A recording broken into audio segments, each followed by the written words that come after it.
Hello, everyone. Welcome to our Roaring Twenties program, where we break down pivotal aspects of the 1920s for your viewing and listening pleasure.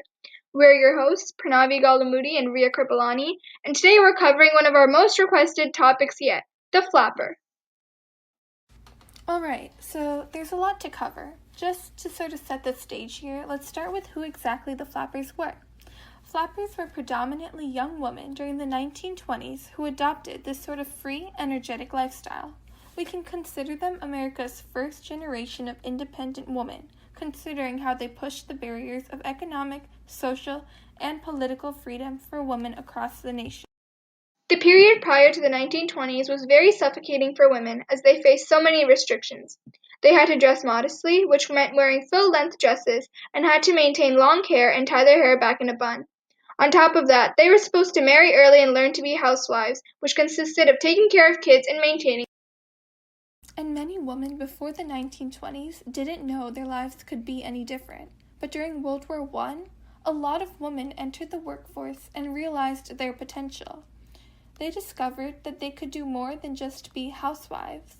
And after World War I ended, many women did not want to give up their newfound freedom. They wanted to buy their own things and submit to the consumer culture Americans know and love. Additionally, women who were very rarely seen in the political world turned into activists. And thanks to Margaret Sanger, women gained greater access to contraceptives in the early 1920s. Women began to fight for their own rights as well. Then, in August of 1920, the 19th Amendment was passed for women's suffrage. Exactly, and at the same time, Henry Ford's mass production of cars began. Women who had recently joined the consumer culture bought their own cars and began to drive wherever they wanted. After America had ended the legal sale of alcohol, also known as Prohibition, secret bars popped up called speakeasies. Women who had gained so much more freedom now had a place to sing, dance, drink, and smoke. All these aspects led to a rebirth for women, and flappers emerged. Now, you may be wondering what exactly characterized a flapper back in the 1920s.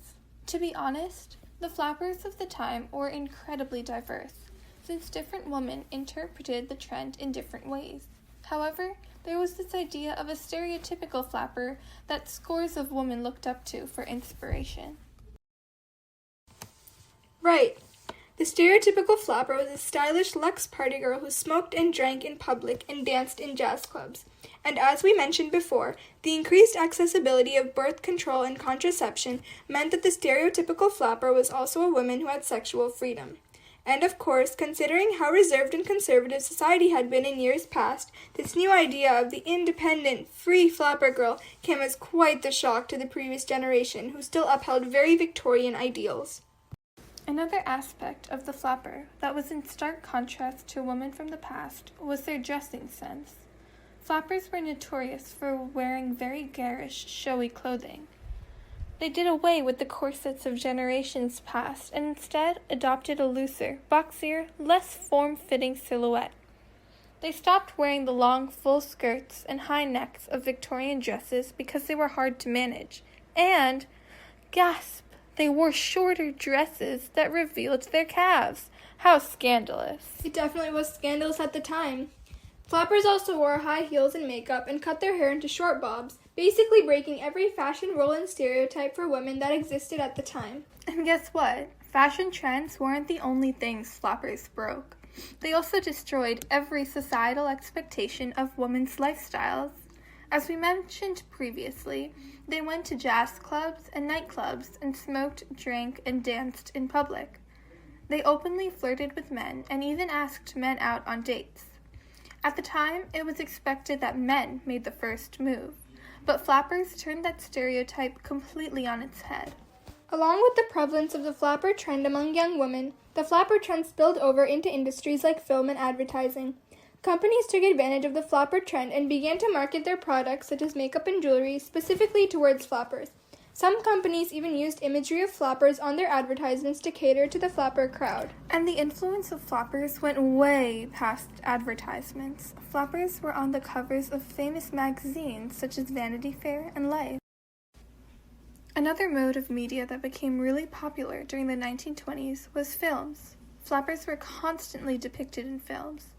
More often than not, the image of the flapper that was portrayed in films was the exact stereotypical flapper that we discussed previously, which cemented the flapper stereotype. Along with the media, there were select people who did a lot for the flapper movement and contributed to the public's reception of flappers. The first was, drum roll please, F. Scott Fitzgerald. Yup, that F. Scott Fitzgerald. The one who wrote The Great Gatsby. When he published his novel, This Side of Paradise, the press credited him as the creator of the flapper. Fitzgerald continued writing about flapper culture in short stories for the Saturday Evening Post, which made flappers more widely known. For the next decade, Fitzgerald would be known as the flapper expert.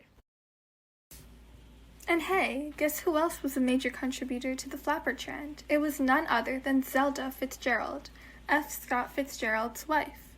Now, Zelda was the epitome of the flapper. She had a lifestyle of partying and publicity after she married F. Scott Fitzgerald. Zelda was the inspiration for many of Fitzgerald's flapper characters, and she even wrote her own articles about the flapper lifestyle. Our last major contributor to the flapper movement was Lois Long, another author whose subject matter focused predominantly on flappers. She herself was a flapper, and she based her writings on her real-life experiences with drinking, dancing, and partying all night. And get this, she usually wrote her stories in the wee hours of the morning after coming home from the clubs. What an icon. Alright, let's move on to the next aspect of flappers we have to talk about, their opponents. Now, I know that we've been painting flappers as these sort of invincible, empowered women who threw every regressive stereotype out the window, but that's exactly what some people hated about them. Let me just jump in here. Opponents of the flapper movement hated the newfound freedom of flappers, and they weren't ready to part with the ideals and values of the Victorian era. Yes, exactly. In fact, there was a lot of legal action taken that tried to limit the freedoms of flappers. For example, Utah tried to pass laws on the lengths of women's skirts, and Virginia banned dresses that revealed too much of a woman's throat. That these legalities extended way past regular everyday clothing. In fact, women who wore swimsuits thought to be inappropriate were made to leave the beach by police, and if they resisted, they were arrested. Actually, there was a DC hostess named Mrs. John B. Henderson who attempted starting a movement against what she thought were vulgar flapper fashions, and clergymen like Rabbi Stephen S. Wise and Baptist pastor Dr. John Roach Stratton were notorious for vehemently ranting against flapper fashion. On top of that, even some women's rights activists thought flappers went way too far in their freedoms and promiscuity. Regardless of their opponents, it's undeniable that flappers had a huge impact on the nation. Some of those impacts we are still feeling today. Although flappers did show and make use of many freedoms, women weren't truly free and equal until much after the 1920s. Flappers did pave the way for future generations to benefit from the social changes flappers and women in the 1920s attempted to set into motion. Flappers also changed the way society viewed women. Companies actually created advertisements that specifically targeted women because more women were financially independent and played a much larger role in consumer culture. Women were viewed as independent and reliable workers, and this also helped lay the foundation for gender equality in the workplace. More and more women sought higher education and became doctors, lawyers, and even engineers. Flappers broke many glass ceilings and helped expand many freedoms for women. There were also many changes in family life. Birth control gave women more control over how many children they would have, and women were able to make their own decisions regarding pregnancy.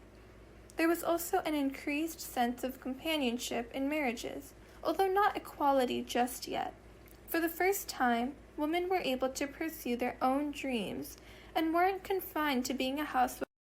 There were also Exactly. Flappers pretty much changed how women were treated and perceived in America. They were dependable workers who didn't need a man to live and have fun, and women realized that they no longer had to be married off young and work as housewives.